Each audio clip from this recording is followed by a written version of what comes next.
Bien, buenas tardes a todos. Mucho gusto de ver a muchísimos amigos una vez más. Gracias a Coparmex, gracias a Gerardo por su invitación para estar compartiendo algunas reflexiones con ustedes respecto a este fundamental eje del quehacer patriótico que se llama la razón del ser del empresariado, en este panel que se llama Desarrollo con Responsabilidad Social. Espero que al terminar esta sesión, con las intervenciones de todos y las reflexiones y las preguntas que de las mesas salgan, podamos comprender un poco más el alcance y la profundidad de estos dos conceptos. ¿Qué entendemos por desarrollo y qué entendemos por responsabilidad social? ¿Cómo se vive? ¿Cómo se gesta? ¿Qué lo favorece? ¿Qué lo impide? Lejos de mí, por supuesto, está pretender tener una receta mágica para lograr el desarrollo con responsabilidad social. Es un problema demasiado complejo que llega al fondo de la esencia del ser humano. El modo de pensar y de ver la vida es un dilema, o más bien un trilema, y luego abundaré en el tema, muy añejo para la humanidad, por la cual miles de personas han luchado para imponer su propio punto de vista y muchísimos millones han muerto en el silencio de su desventura o incluso desangrados en los campos de batalla. Miles de grupos humanos, desde hace por lo menos 20,000 años, se han formado siguiendo un cierto modelo social y político dentro de su pequeño grupo, la distribución de las fuerzas y del poder.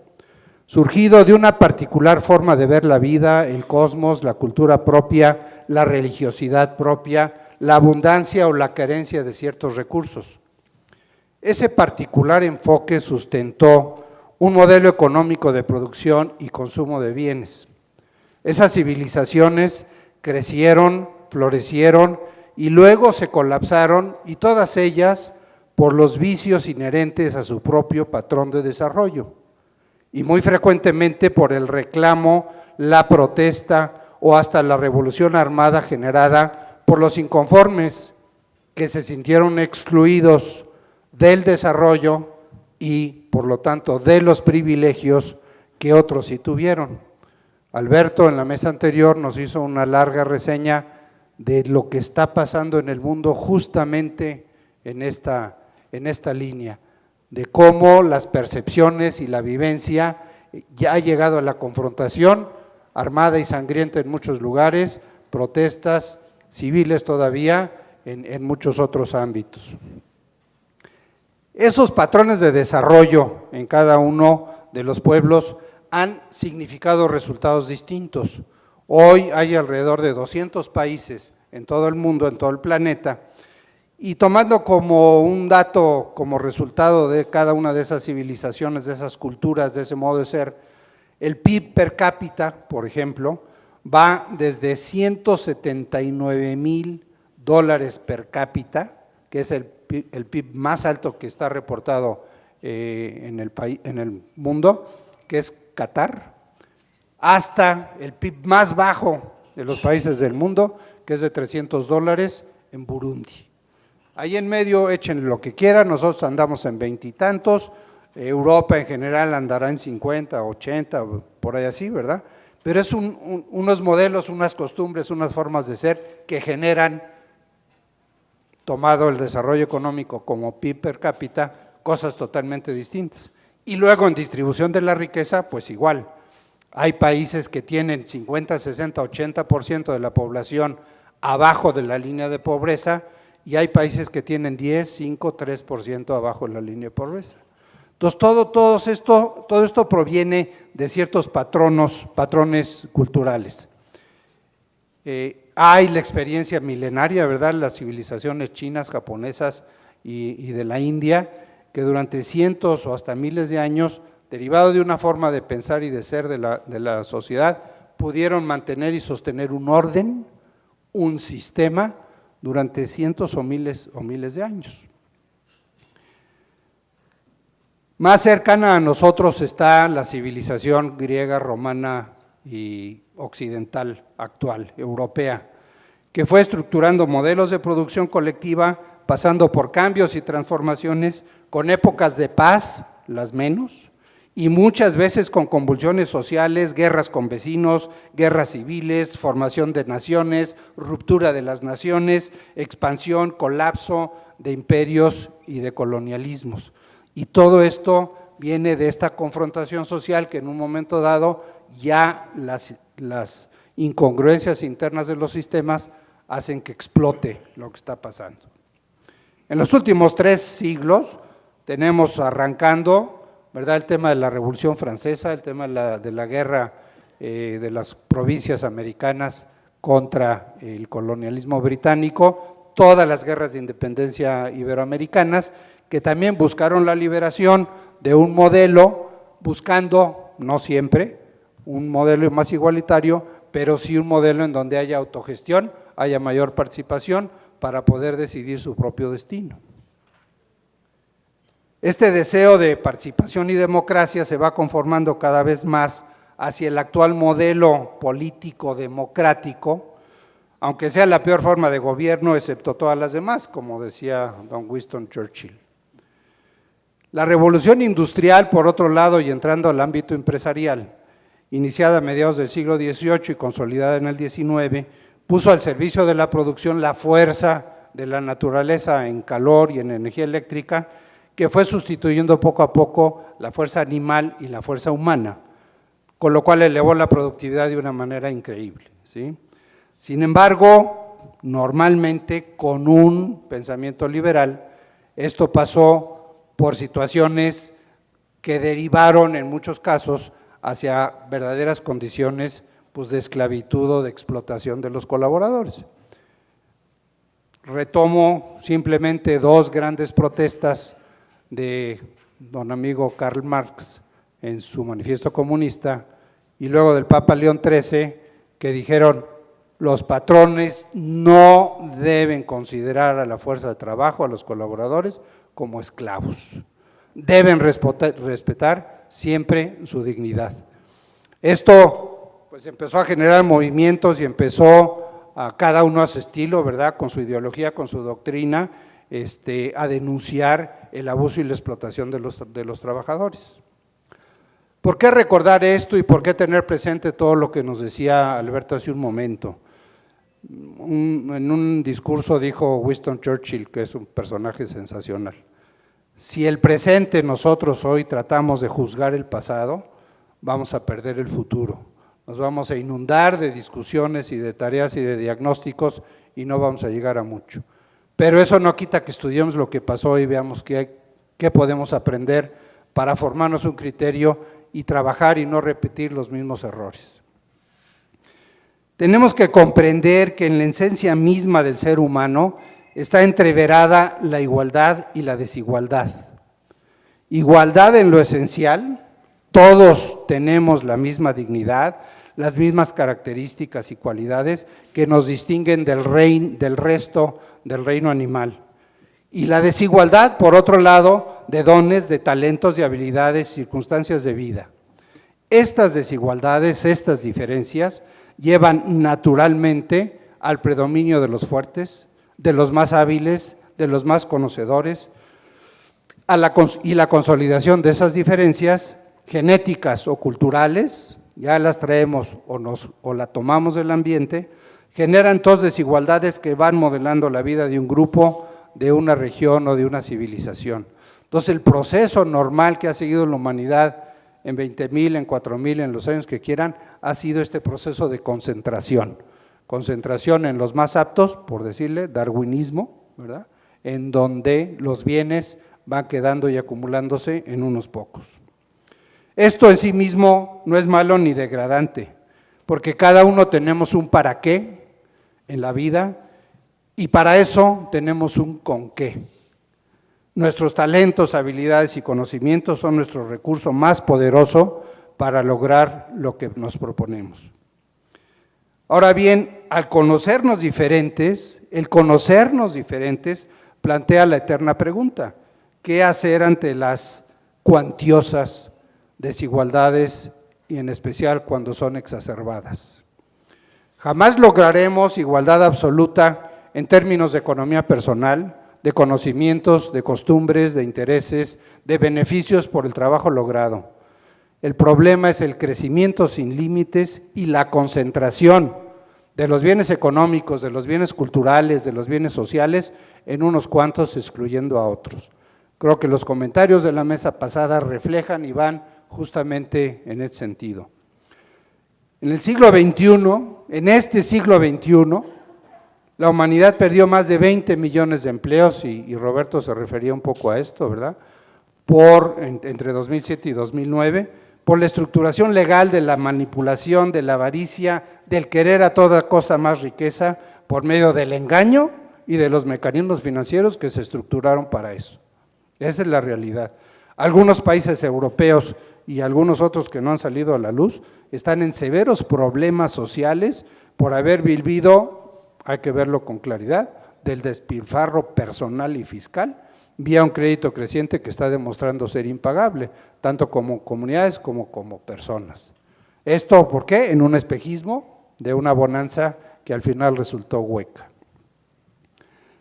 Una estrategia famosa para acotar este problema, y tomaré esta manera de enfocarlo, puede haber otras, pero quisiera comentar esta, para acotar y vivir y manejar esta situación, es la proclamada por la Revolución Francesa con su grito de libertad, igualdad y fraternidad.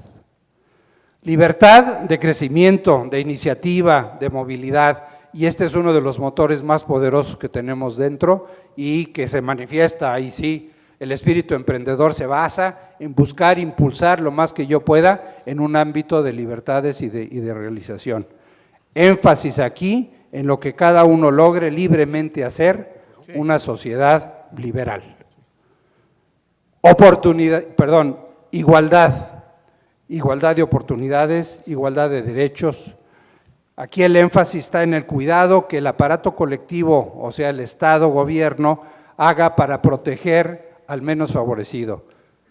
En el extremo estamos en la sociedad estatista, en la sociedad modelos comunistas, socialistas, a ultranza, digamos. Pero la tercera propuesta de la Revolución Francesa, la fraternidad, es esa que apoya al que menos tiene, al débil, al lastimado.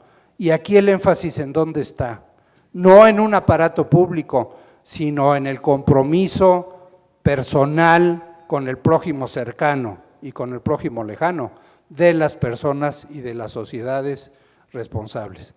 Si pretendemos que el dilema social es únicamente libertad e igualdad, nos vamos a olvidar de la fuerza real que implica la dignidad de la persona humana en todos y cada uno, que nos hace solidarios de nuestro destino en un mundo que es compartido para todos. La Revolución Francesa planteó esto como proclama política, pero si lo analizamos a fondo, en realidad es una proclama y una declaración bien humana, bien moral, que dice todos somos iguales y tenemos que cuidarnos, equilibrando de manera compleja, porque el balance entre estos tres fuerzas, la fuerza motora de la libertad, la fuerza protectora de la igualdad y la fuerza aglutinante de la fraternidad. Entonces, en este contexto, ¿qué es desarrollo? Y también, ¿qué es de responsabilidad social? Que es el tema que nos ocupa. ¿Es acaso una utopía? ¿Es una quimera? ¿Es alcanzable? 4.000, 5.000 años de humanidad con procesos que van y que fracasan y que hay guerras y hay luchas y hay descalabros y seguimos en las mismas. Hay que reconocer los avances de la humanidad, pero tampoco creo que podemos dejar a lo que por ahí vaya surgiendo. No tenemos ahorita el tiempo para analizar a fondo, pero si analizamos el mapa mundi del planeta por concentración de la riqueza, tenemos unas manchitas verdes por ahí en el norte de Europa, como los países menos desiguales, y todo lo demás está verdaderamente ampliado. Y si nos vamos hacia el sur, África y Latinoamérica, la desigualdad es tremenda. Entonces, estas preguntas claves cuya respuesta grupal, positiva y constructiva, surgirán únicamente de la multiplicación de personas con la convicción de llevar acá hasta sus últimas consecuencias ese grito tan revolucionario en 1789 como en el día de hoy.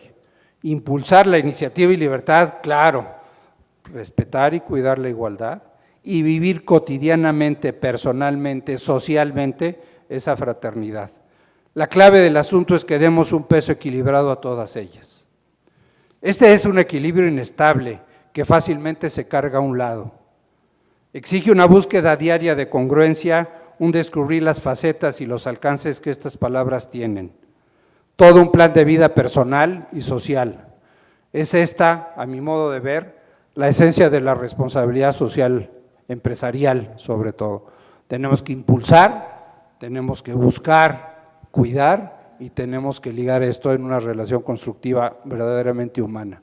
La responsabilidad social no es un programa, no es una mercadotecnia, no es una acción de impacto ambiental o comunitario, es por sobre todo una convicción personal, un plan de vida a vigilar y a cultivar con esmero. En las presentaciones de Jorge y de Héctor seguramente veremos facetas de todo esto, sobre todo si consideramos que la humanidad en los últimos 4,000 años tuvo que transitar hasta 1945 para generar por fin una Declaración Universal de los Derechos Humanos. Y esto después de una matanza de 60 millones de personas, que resultó ser del orden del 20% de la población de Europa, entre las dos guerras, ¿no? Llegó un momento en que dijo la humanidad, bueno, ya estuvo suficiente, ¿no? Vamos a ponernos de acuerdo en lo fundamental, y eso se llama la Declaración Universal de Derechos Humanos, y a partir de eso empezar a construir, esperemos, una civilización distinta.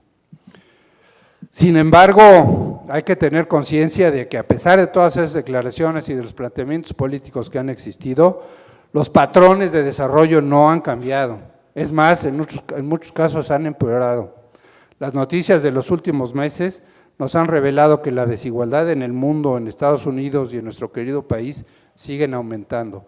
México sí ha avanzado en los últimos 10, 15 años, la clase media es más grande, pero también las desigualdades han aumentado. Los grupos más favorecidos, como todos los que estamos aquí, tenemos más acceso a los bienes y a las riquezas sociales, y los grupos de más abajo, ya lo mencionaba Alberto, 45 contra el 5, ¿verdad?, de posesión de la riqueza del país.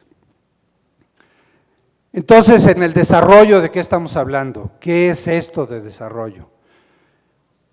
Como decía, la Declaración de Derechos Humanos de 1945 lo puso en blanco y negro por primera vez con el consenso de 51 países que firmaron en ese momento.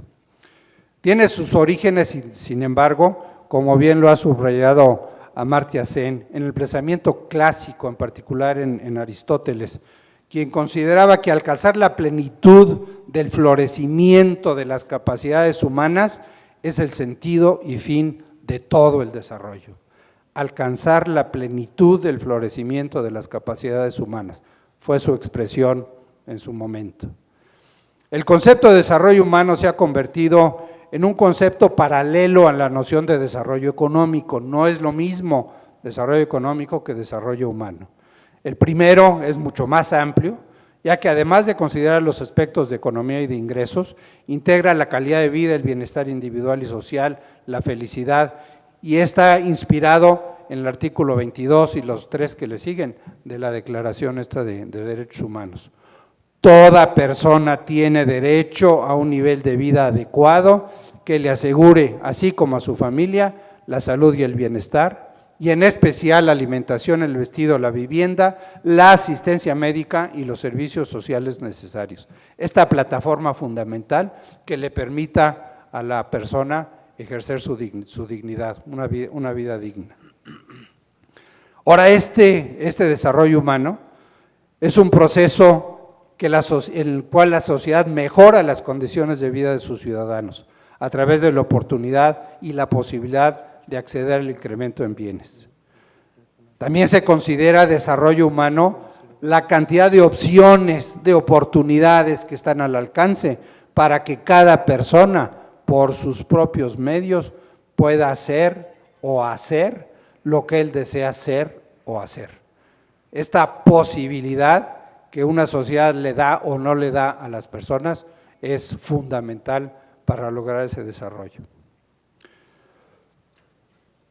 Entonces, el desarrollo humano siempre se da en un contexto social y político y con cierto modelo económico que favorece o impide el logro de esas condiciones. ¿Qué es responsabilidad social? Responsabilidad viene de respuesta, es acción fruto de la voluntad humana, no es una acción instintiva, no es una acción casual, es fruto de la voluntad que atiende a las expectativas del otro. Es social cuando busca favorecer ese desarrollo. La irresponsabilidad social, que también existe, se da cuando la respuesta y la interacción social disminuye las posibilidades de crecimiento y de autoafirmación de los demás. Y esto las estructuras sociales, cívicas, empresariales, que vayamos gestando en nuestra empresa, van a favorecer o van a impedir el crecimiento de las personas. Y ahí es donde llegamos a los puntos esenciales del tema.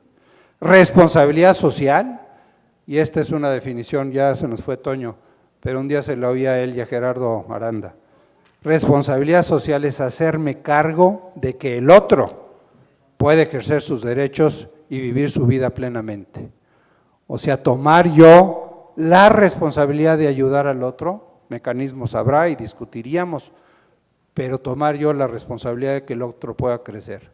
Esa respuesta es la que estamos esperando.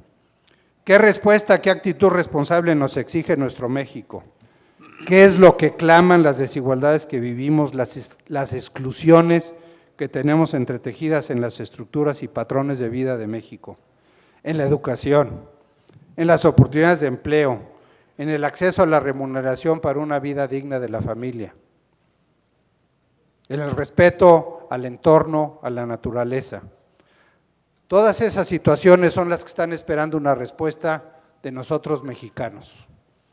Como empresarios y como sociedad civil organizada, resulta imperativo el lograr planteamientos y acuerdos, y la moción de la mesa pasada es fundamental, que podamos clarificar 2, 3, 5 cosas y vamos a unirnos para conseguirlas.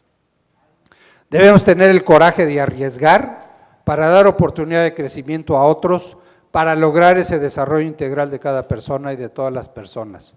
Tenemos, y esto es claro, que pasar del consumismo egoísta a la austeridad y a la convicción de que los bienes de la tierra son para todos. Esta visión es la que nos va a dar una sociedad estable, justa y más humana. Solo así tendremos seguridad, progreso compartido, equilibrio entre libertad e igualdad, basado todo en una sólida y gozosa fraternidad. ¿Qué queremos en lo específico? En lo macro, y estos serían nuestros planteamientos desde mi punto de vista al gobierno, mantener la estabilidad financiera.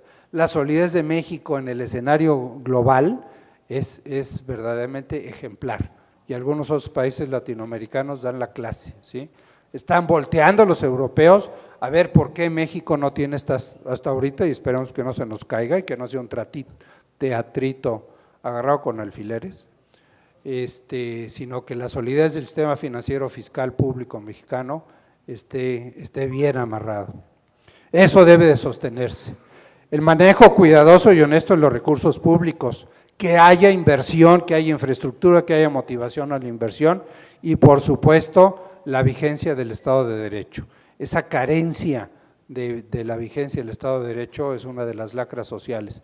Aquí necesitamos una alianza para ver, para propugnar, para lograr lo que a nivel macro sea necesario hacer.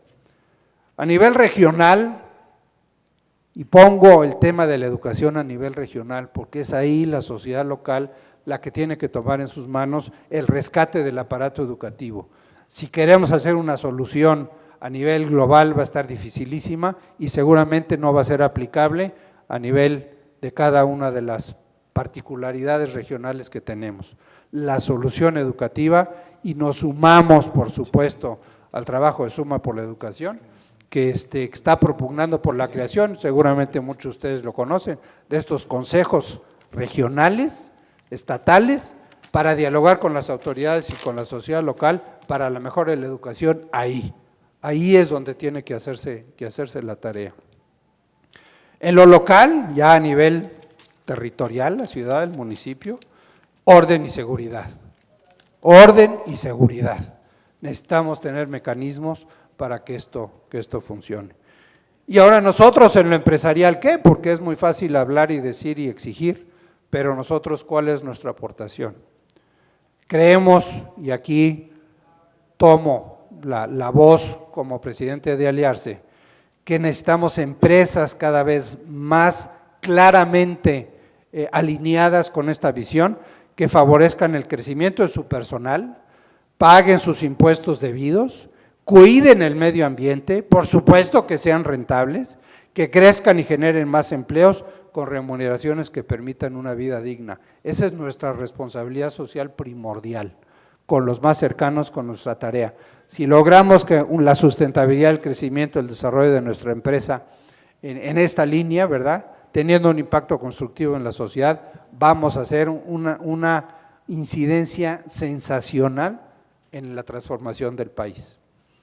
Y dejo todo lo que decía Emilio, de todas esas habilidades que manejamos en las empresas, transmitirlas a la sociedad va a ser el foco de transformación social en el tema de participación y trabajo en equipo. Ahí es donde está la tecnología para hacerlo, ¿no? En Aliarse, la Alianza para la Responsabilidad Social, trabajamos desde hace 10 años en la coordinación de esfuerzos de organismos empresariales para llevar este modelo de gestión a más y a más empresas. A la fecha estimamos que todos juntos hemos acercado, hemos llegado, hemos incidido alrededor de unas 40,000 empresas.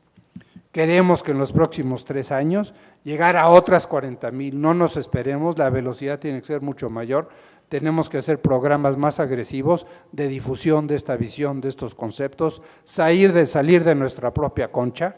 Yo con Roberto estamos en la USEM, ¿verdad? Está CEMEFI, está el Consejo Coordinador Empresarial, ahorita representado por Héctor, está Coparmex, por supuesto, liderado por Gerardo.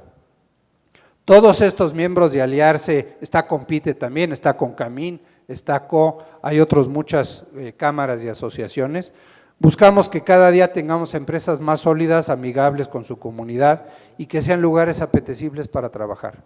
Eso es lo que queremos. Queremos empresas construyendo patria, empresarios y colaboradores que vivan menos para el interés personal o familiar, porque es otra situación. Nos hemos afanado como empresarios en el pequeño círculo personal familiar y lo que está después, pues lo hemos relegado a lo que se pueda. Hay que reconocer eso. Necesitamos un interés más activo.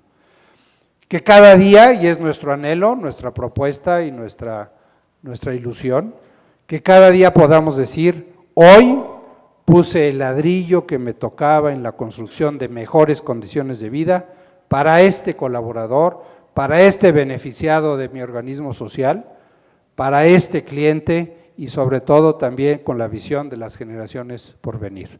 Muchas gracias.